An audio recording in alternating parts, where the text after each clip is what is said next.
Yo lo que he visto es que las diapositivas, al pasarlas de un sistema a otro, hay algunas que a lo mejor no quedan los intervalos perfectos y no se van a leer perfectamente.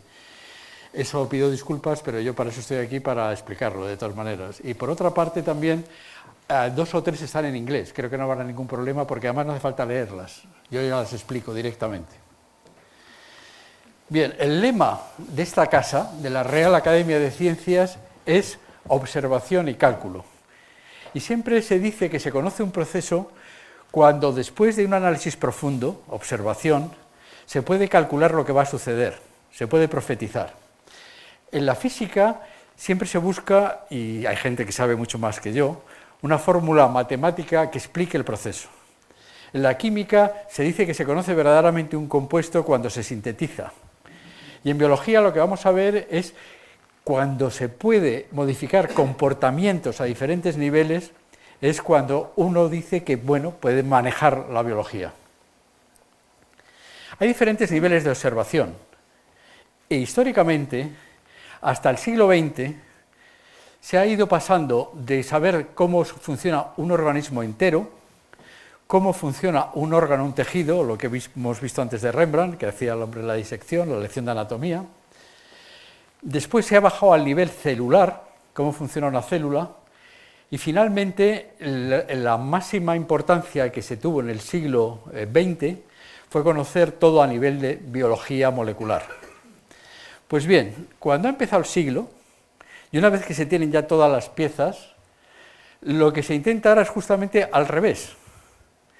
Ahora, una vez que sabemos las moléculas más o menos que funcionan y que son importantes, vamos con esas moléculas a intentar interferir los procedimientos celulares, vamos a ver si podemos hacer órganos y vamos a ver si podemos regular el comportamiento de los organismos. Y aquí otra vez, con la soberbia nuestra, lo que vamos buscando es si podemos regular el organismo humano.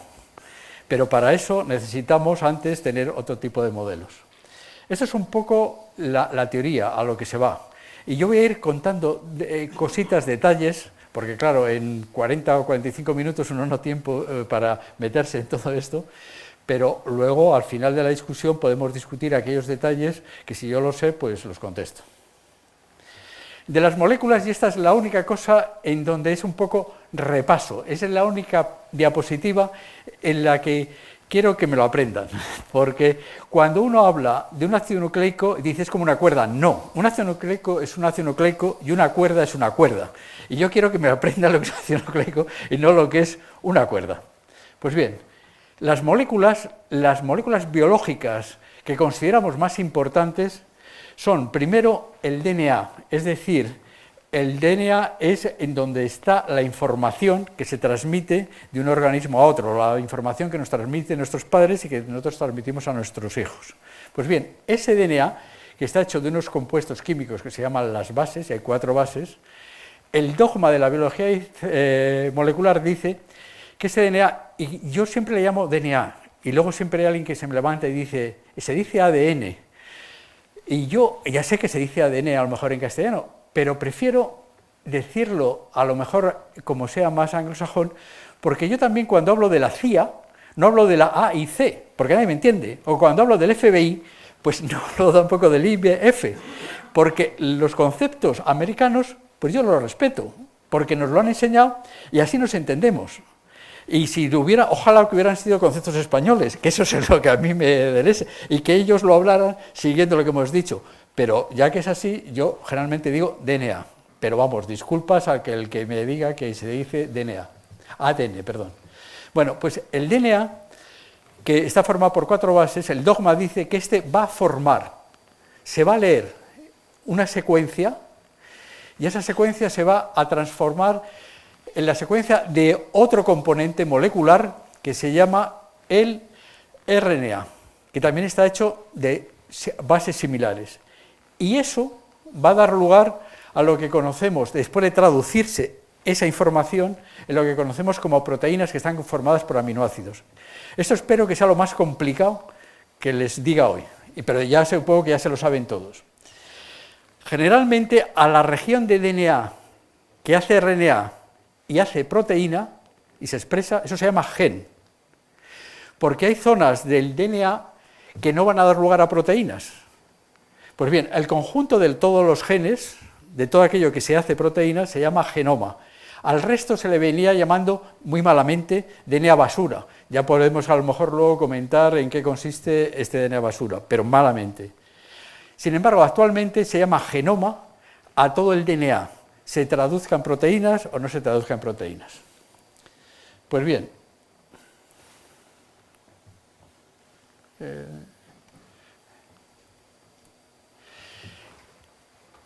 todo el DNA se replica, y eso quiere decir que cuando hay una célula y esa se convierte en dos, pues el DNA que había en una célula se hace otra copia y las dos células tienen el mismo DNA. Y es todo el DNA, porque si no, no habría posibilidad de replicación. Posiblemente todo el DNA se transcribe en RNA, posiblemente todo, pero en un organismo como un ratón o como el ser humano, no siempre se produce todo en todas las células. En unas células se están transcribiendo unos RNAs, en otras.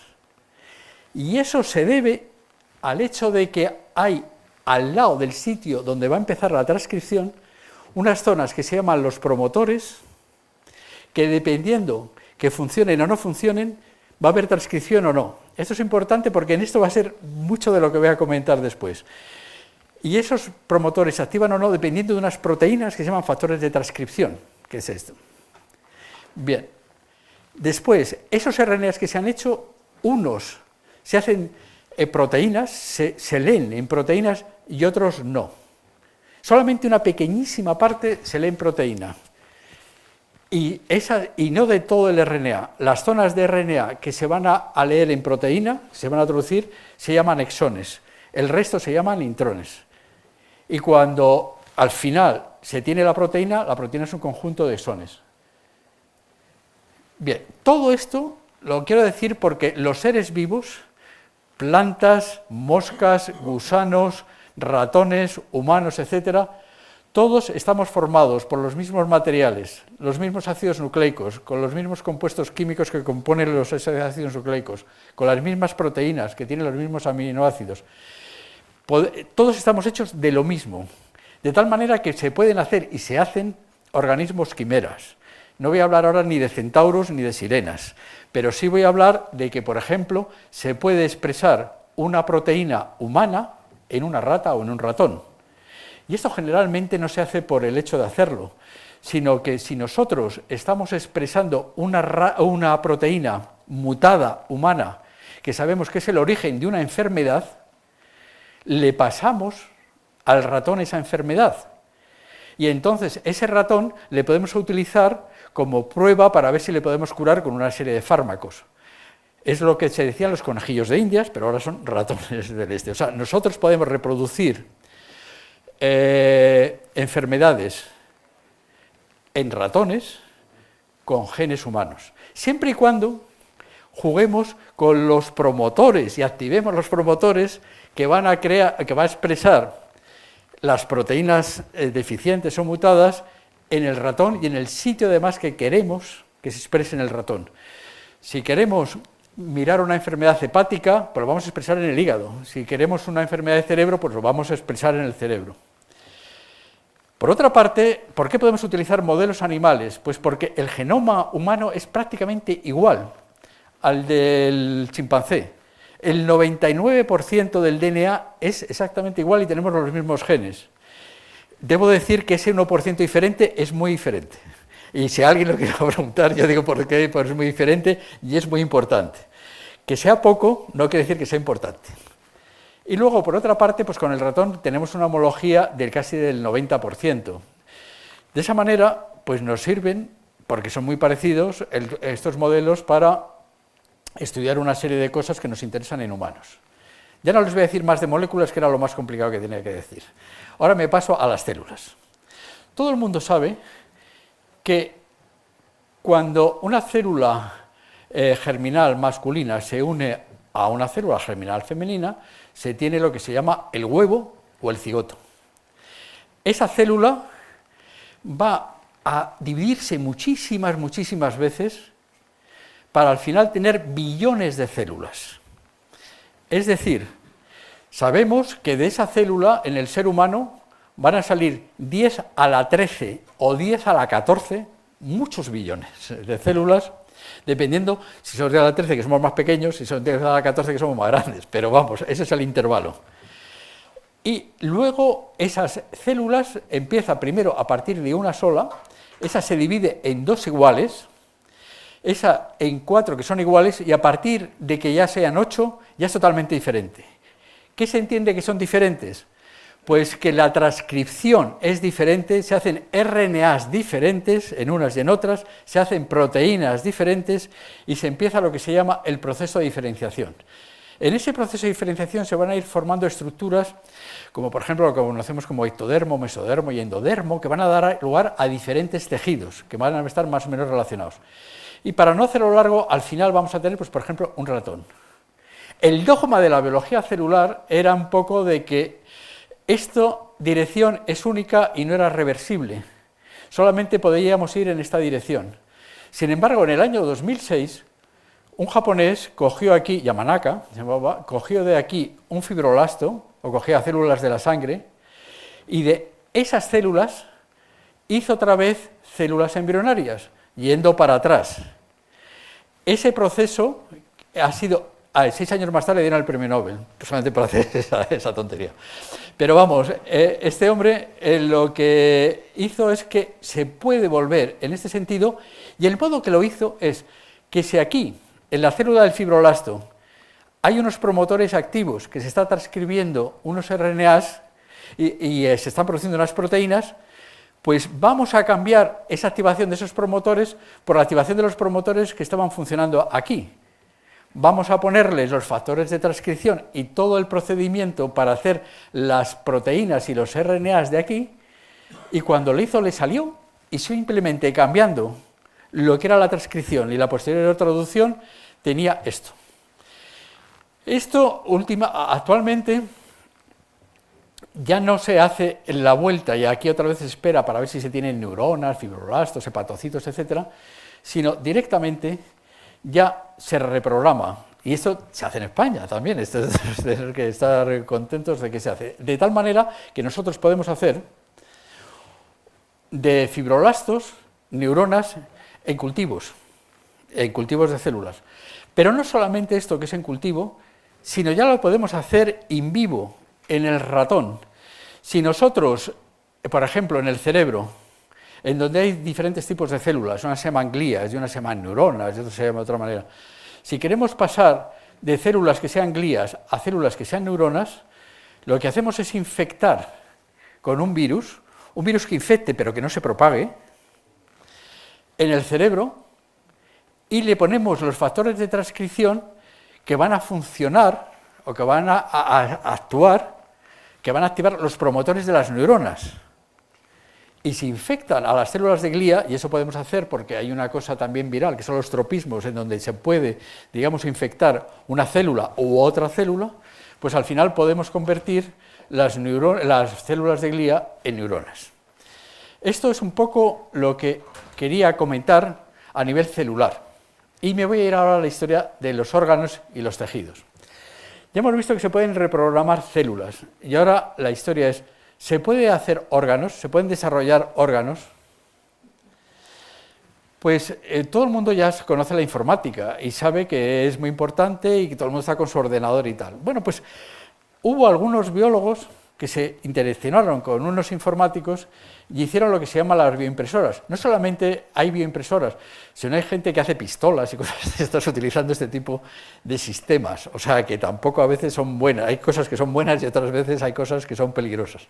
Esto sí consiste en dos palabras, en que, por ejemplo, si queremos hacer una oreja, pues hay un programa en donde determina cómo es las dimensiones de la oreja, la forma de qué está hecha, pues generalmente está hecha de cartílago, de células de cartílago, y entonces esa información obtenida se le pasa a un robot que está conectado con un un sistema de cultivo de células, en 3 dimensiones, porque hasta ahora siempre se hacían sobre superficies, y de esa manera, pues, se obtiene una oreja. Esto es una oreja hecha así, de esa manera. Pero esto es importante, pero no es tan importante. Y esto también se hace en España. Fundamentalmente en España no se hacen orejas. Generalmente en España lo que se suelen hacer es cosas como si una persona tiene un problema en la tráquea y hay que quitarle un trozo de tráquea, pues con este sistema le hacen exactamente el mismo trozo que le falta para trasplantarlo. O sea, esto es algo que se puede hacer a nivel todavía más, no se hace en la seguridad social, obviamente, pero esto es algo que se está intentando, digamos, implantar. También aquí, como en otros muchos países, mientras tengamos posibilidad de dinero y cosas así, pero eso no voy a hablar hoy para nada. Pues bien, si eso mismo se hace con las células estas embrionarias que he comentado antes, que se reprogramaban, muchas de ellas existen en la naturaleza y existen a lo largo de la vida del adulto y nos sirve para ir regenerando las células que vamos perdiendo. Es lo que se llama las células madre. Y esto nos permite la regeneración a lo largo de nuestra vida. Pues bien, este número de células madre que tenemos en la vida adulta va desapareciendo y va bajando los niveles hasta que al final pues vamos envejeciendo, entre otras cosas porque no tenemos el recambio de las células madre. Pues bien, cuando se cogen células madre del pigmento retinal, el pigmento retinal esa es una parte desde el ectodermo, es una parte en donde el ectodermo se ha convertido pues, por pigmentos, por la piel y por el sistema nervioso. Pues bien, si estas células madres del pigmento retinal se cultivan en 3 dimensiones y en unas condiciones determinadas, se hace una copa óptica y se están haciendo ojos en ratones. No sabemos todavía si se ven o no ven, pero vamos, se está haciendo la morfología como tal, se está haciendo.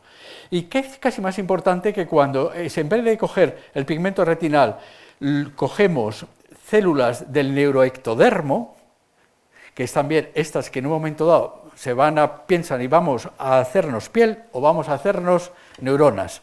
En la parte esa precursora, esas células, digamos, embrionarias, también en 3 dimensiones, pues se pueden hacer minicerebros, que esto aquí es como, tengo aquí las referencias, cualquier persona, porque esto para cualquier persona que quiera luego leerlo más detenidamente, yo voy a dejar la charla aquí y tendrá posibilidad, si se puede, de tener acceso a todo esto que quiera de referencias y de cosas de estas. Obviamente casi todas estas cosas están publicadas en revistas de estas que son como muy importantes, como Nature, Science y cosas de estas, pero bueno. El minicerebro, esto se ha hecho en modelos de ratones que tienen la enfermedad de Parkinson, de Alzheimer y tal, y lo que se está estudiando es que estos minicerebros que se están haciendo son diferentes o tienen algunas características que les asemejan a la enfermedad a la que tienen. Y eso es algo que también pues, puede tener un interés. Pero yo ya me meto, porque es lo que a mí más me gusta en el cerebro y el organismo completo. Y por eso estoy aprovechando el ir enfocando hacia los minicerebros, porque se puede programar el comportamiento, y esto es un poco también, al final será un poco provocación, pero para que haya un poco de discusión, porque si no, nos aburrimos. En el cerebro debo decir que es en el sitio, sobre todo en unas células específicas del cerebro, las neuronas, es el sitio en donde hay más transcripción, mayor número de proteínas diferentes, es en donde hay de todo. Mientras a lo mejor en un glóbulo rojo solamente hay globina y tal, hay una proteína y nada, poco más. En el cerebro es verdaderamente el mercado donde hay todo. Hay todo tipo de proteínas, hay todo tipo de RNAs, es, digamos, sobre todo la neurona, las más complejas. Son las más complejas, digamos, de todo. Pues bien, el sistema nervioso, lo más importante pues son las neuronas y que son células con capacidad de transmisión de señales eléctricas. Una célula le transmite una señal a la otra y esta señal se convierte en una señal eléctrica. ¿Por qué se produce esto? Pues bien, una neurona, y esto es una neurona piramidal, pues está totalmente aislada del medio exterior con una membrana que es prácticamente impermeable, hecho prácticamente, no totalmente, prácticamente impermeable a los iones que están afuera, en el medio exterior. Generalmente, en la parte externa hay más iones positivos y en la parte interior hay más iones negativos. Pero cuando se produce una señal por unas proteínas, no, perdón, no son proteínas, por una serie de compuestos que se llamamos neurotransmisores que salen de una neurona a la otra, estos neurotransmisores interaccionan con los receptores de la neurona vecina. Y generalmente estos receptores están acoplados a un canal iónico, y este canal iónico se abre, y lo que era antes impermeable, ahora es permeable, y donde antes no podían pasar los iones, por ejemplo, positivos, ahora pasan, y al pasar se van transmitiendo a lo largo de toda la estructura de la neurona y se va produciendo una señalización eléctrica hasta que llega el final de la estructura. Al llegar hasta el final de la estructura, se produce la secreción en esta nueva de nuevos neurotransmisores que se reciben por la que a su vez está al lado, y así a lo largo de la red se va produciendo lo que es la señalización eléctrica. Hay dos tipos de neurotransmisores: los que meten iones positivos y se llaman excitatorios, y los que meten iones negativos y se llaman inhibitorios. Y curiosamente, y esto es un descubrimiento crucial de Cajal, y casi le cuesta el premio Nobel porque fue una pelea brutal, los los receptores de los neurotransmisores excitatorios están formando una serie de pequeñas estructuras que se llamaban espinas. Esto Cajal lo describió hace más de un siglo.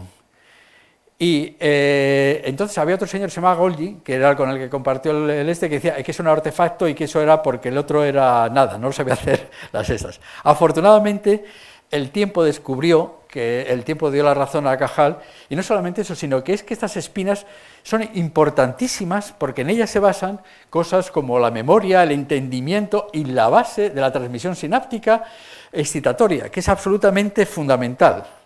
O sea que verdaderamente esta es una de las cosas que yo creo que debemos estar orgullosos de haber tenido gente como Cajal, que verdaderamente descubría estas cosas y veía que no eran artefactos, aunque fueran muy pequeñitos, y no se descubrieran. Pues muy bien. En el cerebro hay circuitos y hay conexiones en diferentes partes. Y esas partes, pues hay que tener un pelín de idea de lo que es la anatomía del cerebro para después estudiar los circuitos.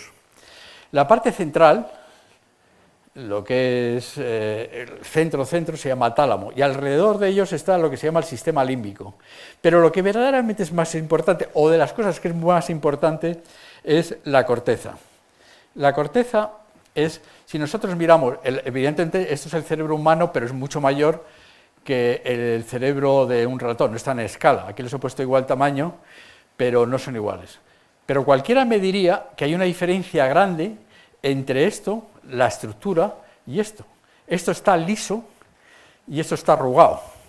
Y al estar arrugado es esencial, porque tiene mucha más superficie y hace que tenga mucha más capacidad, hay muchas más neuronas. Esta es la típica diferencia, digo, hay pocas diferencias, pero las que hay a veces se transmiten en cosas como es muy importante.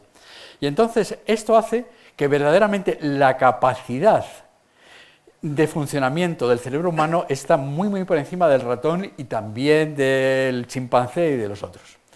Ahora bien, nosotros podemos estar comunicándonos, o sea, ahora me están oyendo porque tienen una serie de sentidos, tenemos 5 sentidos. Y uno pues es la visión, otro es el oír, el tacto, el gusto y el olfato. Y eso se nos tiene que transmitir a algún sitio, porque son las señales que nos conectan con el exterior para luego poder recordar. Supongo que nadie me recordará hoy cuando vaya a su casa, pero si alguien me recuerda es porque ha estado utilizando su sentido del oído y su sentido de la vista, fundamentalmente, y algo, pues a lo mejor se le ha quedado. De tal manera, que yo espero que mucho, yo lo espero. Entonces, de tal manera que tenemos zonas específicas del cerebro que las podemos mapear, y esto se conoce. Aquí está, por ejemplo, el tacto. Estamos, por ejemplo, aquí está la vista, en el lóbulo occipital. Aquí está el oído. Aquí está el olfato. Pero verdaderamente lo que es más importante, la parte del cerebro, es aquella que, por ejemplo, nos genera pensamientos, la corteza prefrontal, justamente esto de aquí, que es el lóbulo frontal, con la parte de aquí al lado, que es el parietal, esto es lo que es el cálculo. Esto, los matemáticos, esta zona, cuando vieron el cerebro de Einstein, yo no sé si por casualidad o lo que sea, la tenía súper desarrollada. La zona entre el frontal y el parietal, que es todo lo que son el realizar problemas matemáticos, hacerse planes, etcétera, eso es justamente está en esa zona. Y luego esta es otra zona fundamental, que es el sitio donde se adquieren memorias y donde se obtienen los primeros conocimientos. Esto es lo que está afectado a la enfermedad, por ejemplo, de Alzheimer. Esto es lo primero que está, digamos, modificado y que es de alguna manera siempre que hay que sobrevivir. Bien, y luego por otra parte, pues podemos controlar una serie de cosas. Yo ahora cojo esto porque te controlo el movimiento, lo que llaman los movimientos voluntarios. Pues eso está en unas zonas muy pequeñitas, muy pequeñitas. Pensábamos que se podían estar en unas zonas grandes del cerebro, pues eso, sin embargo, coge zonas muy pequeñitas del cerebro. Y lo que se ha ido con este tipo de historias es hacer una relación entre estructura y función. ¿Qué parte del cerebro, qué función tiene?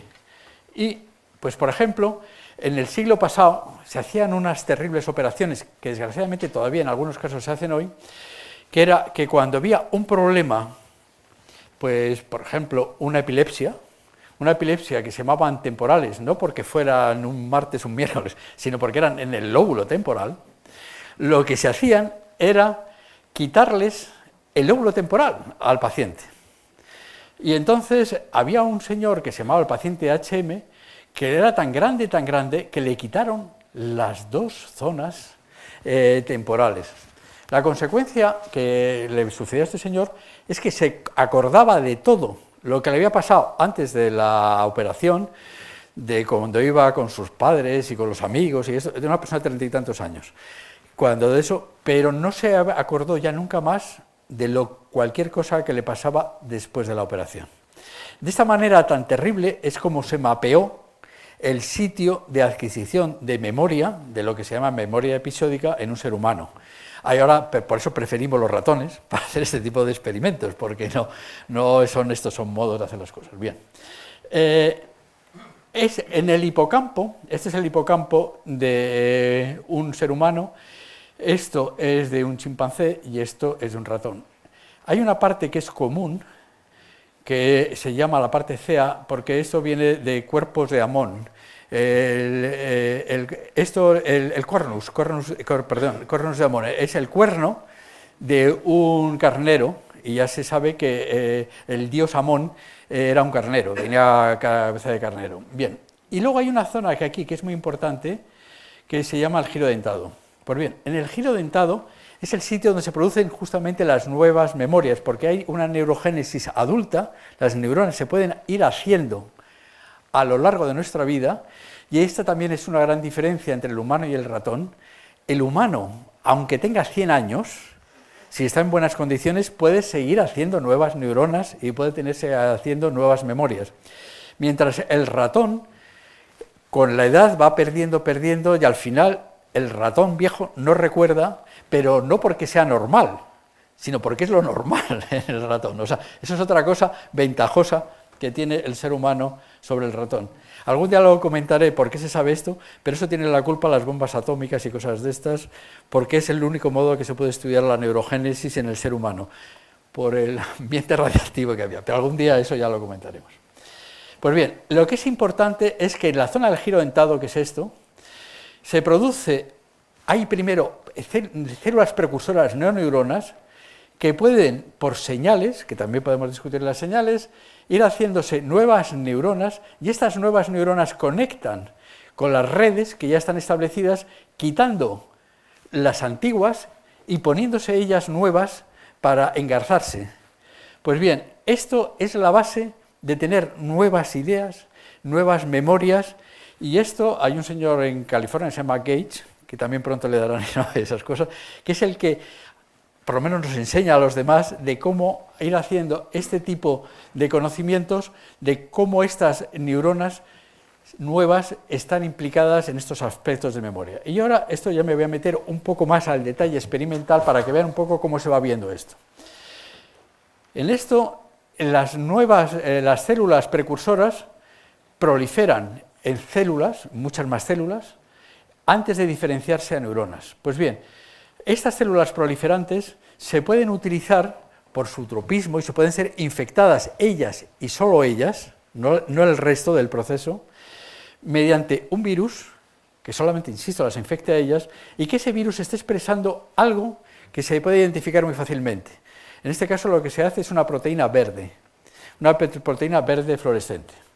Entonces, esto, si nosotros hacemos que se exprese, esto es el giro dentado que decía antes, estos eran los cuernos estos de Amón y esto. Pues si nosotros expresamos, tras infectar con el virus, vemos que las nuevas neuronas, que son verdes, o deberían ser verdes, se van haciendo y son fáciles de distinguir sobre el resto.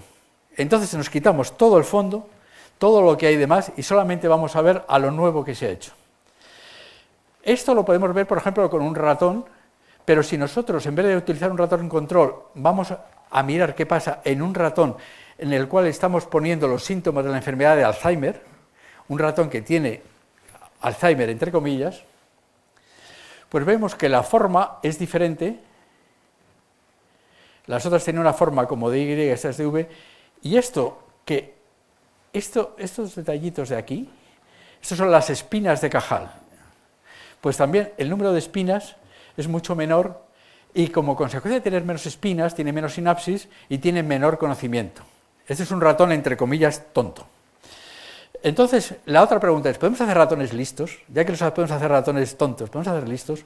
Pues la respuesta es que sí, porque, por ejemplo, los neurotransmisores estos reaccionan con receptores, como he dicho, que son las espinas, pero las espinas están hechas de moléculas, estos receptores, que no son las mismas en el animal joven que en el animal adulto.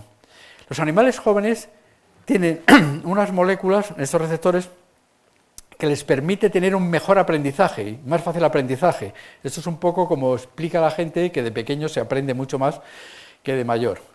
Pues bien, lo que se hizo es, y luego con el adulto se va cambiando a este que funciona un poco peor.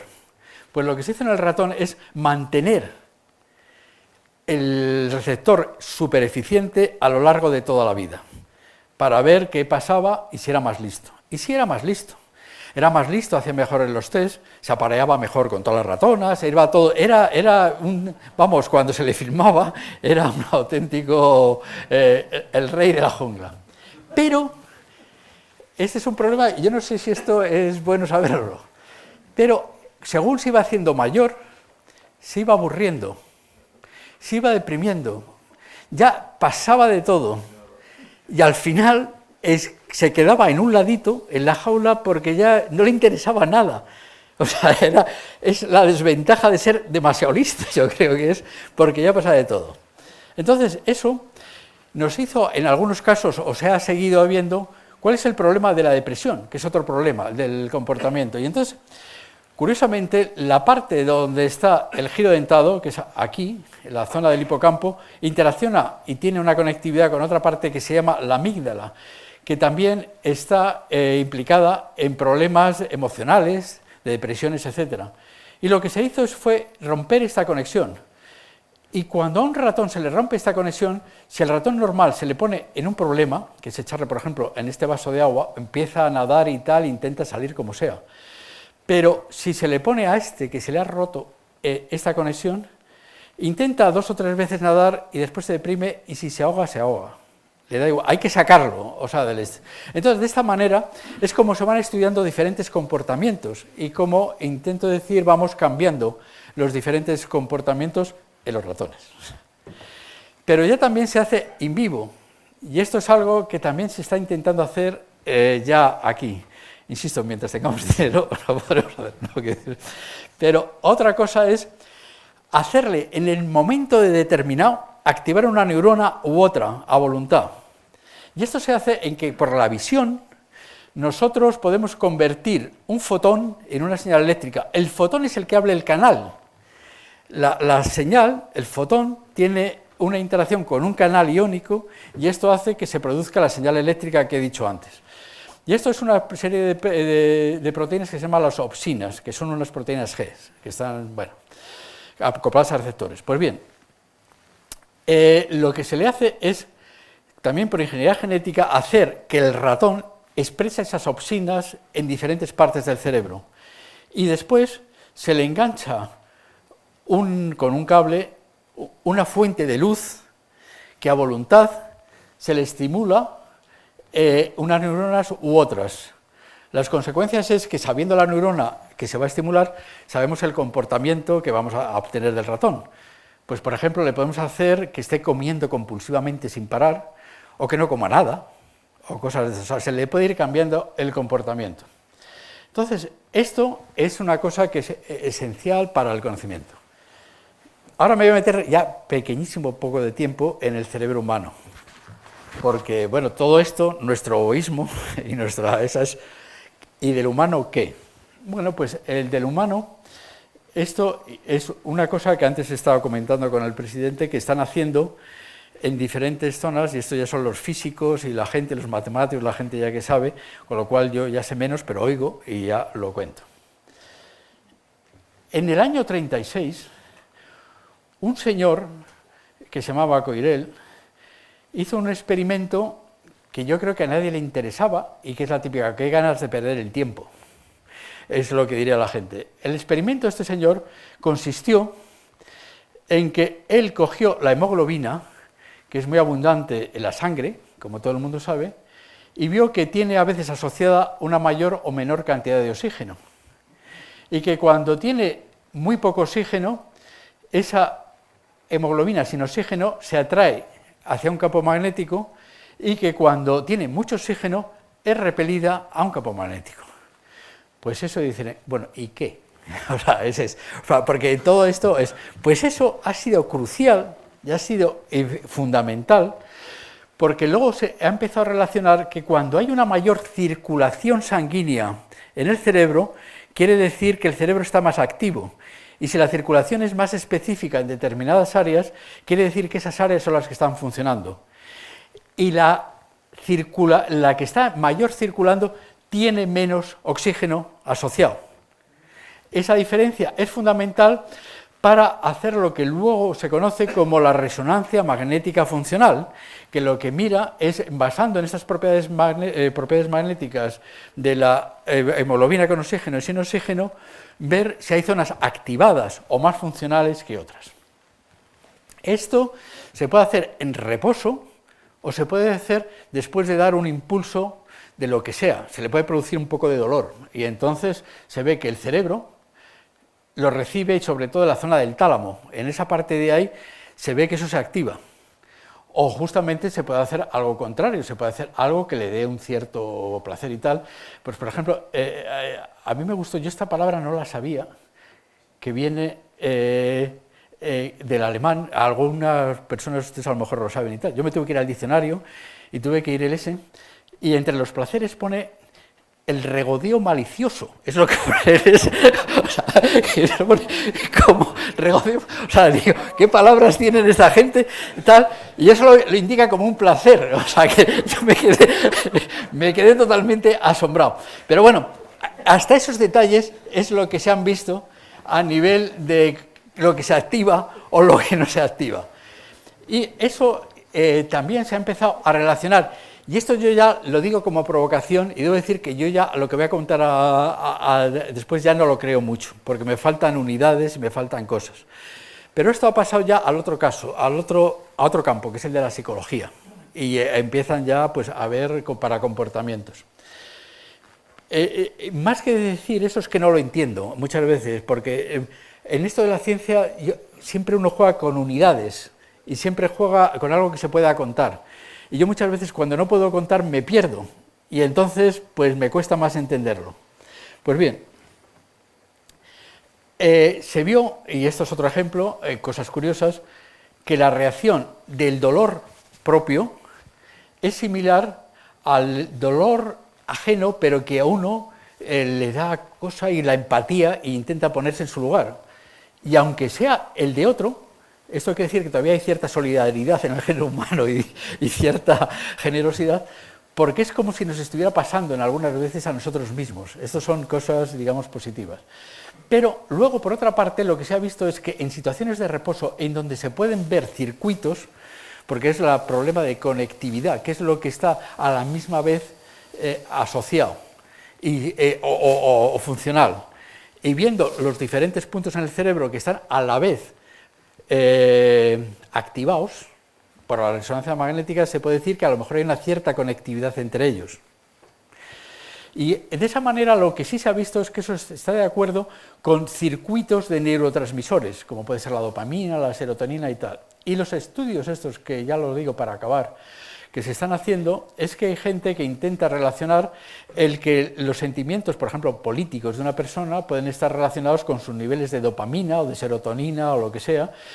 Lo que es el juego o los riesgos financieros están también con otros, digamos, en tipos de neurotransmisores. También hay factores religiosos, se han estudiado, y hay gente que es más religiosa y tiene unas características de otros así. Esto es ahora un poco lo que se está de alguna manera mapeando de lo que se conoce de un sistema a otro.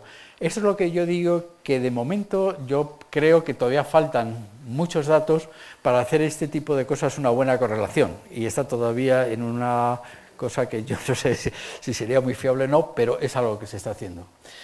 Y nada, para acabar, pues ya he puesto aquí al ratón, de que si este es un chiste del roto que decía, si los hombres fueran ratones, todas las enfermedades tendrían cura.